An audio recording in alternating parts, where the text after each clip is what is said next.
Hello friends, आज की इस वीडियो में हम क्लास 8th क्यूरियोसिटी जो साइंस की बुक है उसके चैप्टर 3 के नोट्स पढ़ेंगे। तो चैप्टर 3 का नाम है हेल्थ द अल्टीमेट ट्रेजर। पहला हमारा जो टॉपिक है, health is more than not falling sick. इसकी डेफिनेशन पढ़ेंगे। Health complete physical, mental and social being, not just absence of disease. तो इसमें ये बोला गया है complete physical, mental and social being, not just absence of disease. तो इसमें ये बोला गया है कि कंप्लीट फिजिकल, मेंटल यानी कि फ़िज़िकल यानी कि शारीरिक रूप से जो, और मानसिक रूप से। शारीरिक और मानसिक यानी कि जैसे कि अगर आपको कहीं हाथ पैर में इंजरी हो गई है, हाथ पैर में आपकी इंजरी हो गई है, तो ये हमारी फ़िज़िकल हो गया। और मेंटल यानी कि आप कोई सोच में डूबे हुए हो, मेंटल आप किसी मानसिक तनाव में हो, ये हमारा मेंटल हो गया। और सोशल यानी कि हमारे जो समाज से जो well being, not just absence of disease. तो ये सिर्फ जो डिसीज़ यानी कि डिसीज़ हमारी जो बीमारी है उसके अब्सेंस तक ही सीमित नहीं है। तो ये हमारी हेल्थ की डेफिनेशन हो गई। और हेल्दी पर्सन की क्या हो जाएगी? Healthy person can study, work, play, enjoy life, adjust socially. तो ये WHO की डेफिनेशन देख लेते हैं हम। WHO यानी कि वर्ल्ड हेल्थ ऑर्गेनाइजेशन। WHO की फुल फॉर्म होती है वर्ल्ड हेल्थ ऑर्गेनाइजेशन, है ना। Health is a state of complete physical, mental and social wellbeing. तो हमने ऊपर पढ़ा था, वही डेफिनेशन है, बस ये WHO की डेफिनेशन है। तो हेल्दी पर्सन क्या क्या कर सकता है? अच्छे से स्टडी कर सकता है। स्टडी तो हमारा अनहेल्दी पर्सन भी कर सकता है, लेकिन ये अच्छे से स्टडी कर सकता है, अच्छे से खेल सकता है, और इन्जॉय लाइफ, अपनी लाइफ को इन्जॉय कर सकता है अच्छे से, है ना। एडजस्ट सोशली, और सोशली एडजस्ट हो सकता है। तो नेक्स्ट टॉपिक है हमारा how can we stay healthy. हम हेल्दी कैसे रह सकते हैं? तो सबसे पहले हम जानेंगे स्टेइंग हेल्दी मीन्स। हेल्दी रहने का मतलब क्या होता है? तो ईटिंग न्यूट्रिशियस फूड यानी कि विटामिन्स, जो हमारे विटामिन मिनरल्स वगैरह हैं, उनसे पोषण तत्व से भरा हुआ जो खाना अगर हम खाते हैं तो ये हो जाता है ईटिंग न्यूट्रिशियस फूड। और मेंटेनिंग हाइजीन मतलब कि साफ़ सफाई, अगर आप बार बार हाथ धोते हैं तो ये मेंटेनिंग हाइजीन हो गया। आप क्लीनलीनेस से रहते हैं अगर, वो हमारा हो जाएगा मेंटेनिंग हाइजीन। एक्सरसाइजिंग रेगुलरली, अगर आप डेली एक्सरसाइज रहते हैं तो आप फिट रहेंगे, तो ये हमारा हेल्दी मीन्स में भी ये आ जाएगा। और गेटिंग इनफ रेस्ट यानी कि स्लीपिंग आवर्स जो होते हैं हमारे, वो मेंटेन करके रखना है हमको। स्लीपिंग आवर्स, ना कम टाइम सोना है और ना ज़्यादा टाइम सोना है। अब आयुर्वेद देख लीजिए, आयुर्वेद हमारी बुक में से ही है। Health is balance of body, mind and surroundings. तो आयुर्वेद के मुताबिक ये हमारी डेफिनेशन है। Health is a balance of body. Health हमारी बॉडी का बैलेंस है, माइंड एंड सराउंडिंग। तो ये माइंड से भी जुड़ा है और सराउंडिंग से भी। एस्पेक्ट ऑफ हेल्थ क्या हो जाएगा? हेल्थ के 3 प्रकार कह सकते हैं हम, फिजिकल, मेंटल एंड सोशल। तो ये 3 हमारे एस्पेक्ट्स हो जाते हैं। तो हमारा अगला टॉपिक है maintain a healthy lifestyle. तो हम अपने लाइफ स्टाइल को हेल्दी कैसे मेंटेन कर सकते हैं? पहला पॉइंट है हमारा eat balance diet, fruits, vegetable, whole grain, proteins. तो हमें बैलेंस डाइट बना लेनी है, वो बैलेंस डाइट खाना है, ठीक है। Avoid junk food, excess sugar, fried food, soft drink. जो पिज़्ज़ा, बर्गर है, इनको हमें अवॉइड करना है, जब भी हमारा जो लाइफ स्टाइल है मेंटेन रहेगा, हेल्दी मेंटेन रहेगा। तो पिज़्ज़ा, बर्गर, इनको हमें अवॉइड करना है ना। और जो ज़्यादा शुगर यानी कि शक्कर, चीनी वाले खाने हमें कम करना है। और फ्राइड फूड, तले पके खाने हमें कम खाना है। तला जो खाना होता है, ऑयल में जो बनता है, उसको हमें कम खाना है। और सॉफ्ट ड्रिंक को भी अवॉइड करना है। सॉफ्ट ड्रिंक्स, कोल्ड ड्रिंक्स वगैरह जो होती हैं उनको अवॉइड करना है। Do exercise, yoga, meditation, breathing exercise. तो योगा, प्राणायाम वगैरह हमको करना है, ठीक है, हमें हेल्थी रहने के लिए।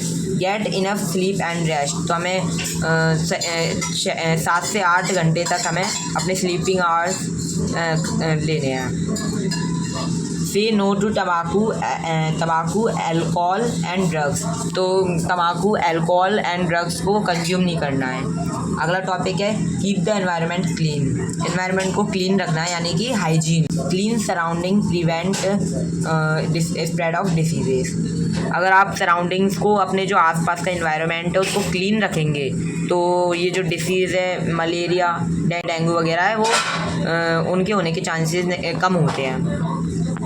Safe drinking water, proper sanitation, तो जो आपका पानी पीने का जो पानी होता है वो सेफ़ उसको फ़िल्टर वाटर पिए और प्रॉपर सैनिटेशन का ध्यान रखें। बार बार हाथ धो, बाहर से आते हैं जब। अवॉइड स्टैग्नेंट वाटर, जो इकट्ठा पानी जो होता है, अगर आप जैसे कि किसी बर्तन में अगर आप इकट्ठा कर लेते हैं पानी को, 3-4 दिन का जो पानी इकट्ठा है तो उसमें बहुत सारे बैक्टीरियाज़ ग्रोथ हो जाती है बैक्टीरिया की, तो उसको अवॉइड करना है। प्रिवेंट्स मॉस्किटोज़, ये सिर्फ पीने के लिए ही नहीं है, अगर आप अपने घर में रखते हैं कोई स्टैग्नेंट वाटर तो इसको अवॉइड करना है, क्योंकि मॉस्किटोज़ इसमें क्या है, मॉस्किटोज़ की ग्रोथ हो जाती है इसमें, तो ये मॉस्किटोज़ से प्रिवेंट करेगा।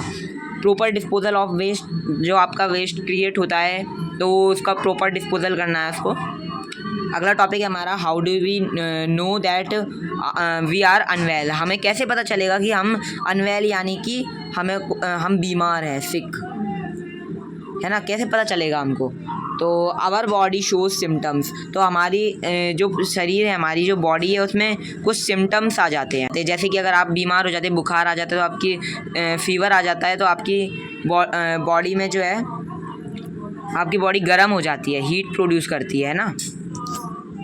तो एग्जांपल के लिए फीवर, कफ, हेडेच और बॉडी पेन, शरीर में दर्द करने लगता है और सिर दर्द करने लगता है, फीवर, बुखार हो जाता है, कफ, हमें खांसी वगैरह हो जाती है, खांसी जुकाम हो जाते हैं। साइंस ऑफ अनवेलनेस, तो क्या साइन होते हैं अनवेलनेस, हमें पता चल जाए जिससे कि हम अनवेल हैं, यानी कि बीमार वगैरह हैं, ठीक नहीं है।